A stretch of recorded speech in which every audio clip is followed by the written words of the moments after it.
Hello बच्चों, my name is Neha Patil. आज हम पढ़ेंगे हिंदी व्याकरण। हिंदी व्याकरण का पहला लेसन है हमारी भाषा। तो हम लोग आज भाषा के बारे में पढ़ेंगे।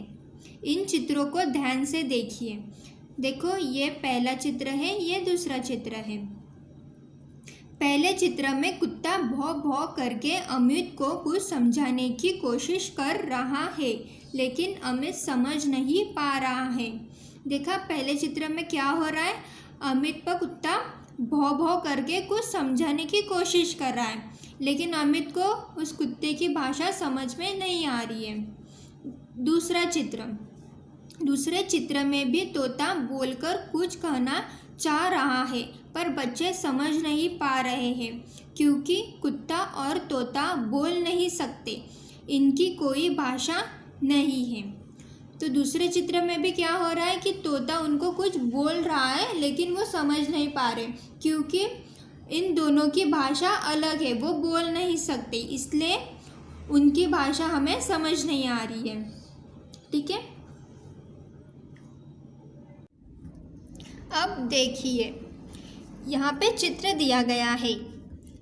उसमें भैया मुझे कोई नया खिलौना दिखाइए। ये लड़की दुकानदार से कह रही है कि मुझे खिलौना दिखाइए। दूसरे पिक्चर में क्या दिखाया गया है? देखिए, यह गुड़िया बहुत सुंदर है। वो दुकानदार उसे बोल रहा है कि यह गुड़िया बहुत सुंदर है, और वो लड़की कह रही है इसे पैक कर दीजिए। ठीक है,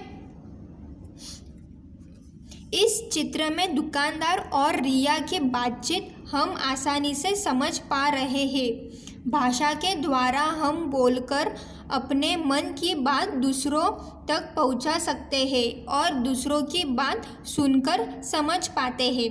तो इस पिक्चर में यहाँ दोनों का जो कन्वर्सेशन हुआ है, उसमें हम लोग को समझ में आ रहा है कि वो दोनों क्या बात कर रहे हैं। लेकिन पहले पिक्चर में ऐसा था क्या? जो हमने यहाँ पे देखा, यहाँ पे वो दोनों आपस में बात कर रहे हैं, लेकिन वो कुछ समझ पा रहे थे क्या? नहीं।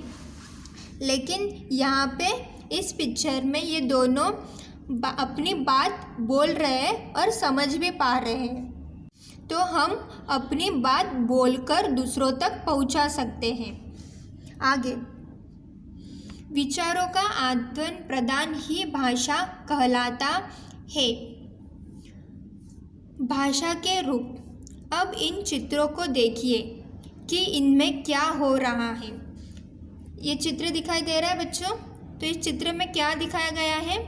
माँ बेटी आपस में बात कर रहे हैं। तो देखिए, माँ बेटी को पढ़ा रही है और बेटी सुनकर समझ रही है। यह भाषा का मौखिक रूप है, यानी जब हम अपनी बात बोलकर कहते हैं।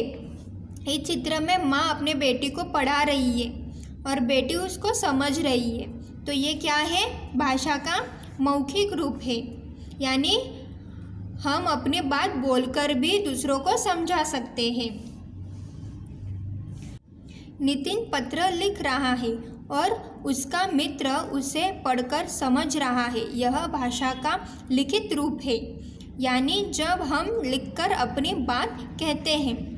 देखो, ये वाला चित्र, यहाँ पे वो पत्र लिख रहा है अपने मित्र के लिए, और मित्र यहाँ पे पढ़कर वो समझ रहा है। तो जो लिखना है उसको क्या बोलते हैं? वह भाषा का लिखित रूप है। हम लिखकर अपनी बात दूसरों को समझाते हैं, उसको क्या कहते हैं? लिखित रूप। पशु पक्षियों की बोलियां। बच्चों, यह सच है कि पशु पक्षी हमारी तरह बोल नहीं सकते, वे हमारी तरह लिख भी नहीं सकते, परंतु उनकी भी एक बोली होती है जिसके द्वारा वे आपस में बातें करते हैं। तो बच्चों, जो पक्षी हैं, पशु पक्षी, वो अपनी तरह बात नहीं कर सकते। आपने देखा होगा कि पक्षियाँ हमसे बात नहीं करते, लेकिन उनकी अलग तरह की भाषा होती है, अलग तरह की बोली होती है, वो उसके द्वारा बात करते हैं। आइए जानें कौन कैसे बोलता है। कोयल। कोयल कैसे बोलती है? कूकना। कोयल का होता है कूकना, तो वो कू कू करके अपनी बात समझाती है। मेंढक क्या करता है? टराना। मेंढक टराना, हाथी चिंघाड़ना, बकरी मिमियाना, शेर दहाड़ना, चिड़िया चहचहाना, घोड़ा हिनहिनाना, कबूतर गुटरगू करना, बिल्ली म्याऊं म्याऊं करना, कौवा काव काव करना। तो ये पशु पक्षियों की अलग अलग बोलियां हैं जिससे वो बात करते हैं। अब तक हमने सीखा बोलकर अपने मन की बात दूसरों तक पहुंचाना और दूसरों की बात सुनकर समझना ही भाषा है। भाषा के दो रूप हैं, मौखिक और लिखित। पशु पक्षियों की भी अपनी बोली होती है। तो हमने इस पाठ में पढ़ा कि हम बोलकर और उसे सुनकर समझना ही भाषा है। और भाषा के दो रूप पे, कौन से? मौखिक और लिखित। और पशु पक्षियों की भी बोली होती है। आगे है अभ्यास।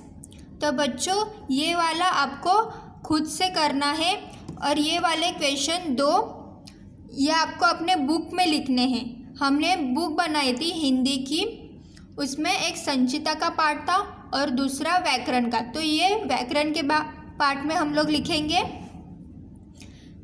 ये 2 क्वेश्चन आप लिखेंगे। ये तीसरा क्वेश्चन आपको यहाँ पे ही लिखना है। और ये अभ्यास का आंसर की ये हमने आपको ऑलरेडी सेंड किया है। तो आप लेसन का नाम देखकर वो अभ्यास आप कंप्लीट करोगे। ठीक है, थैंक यू।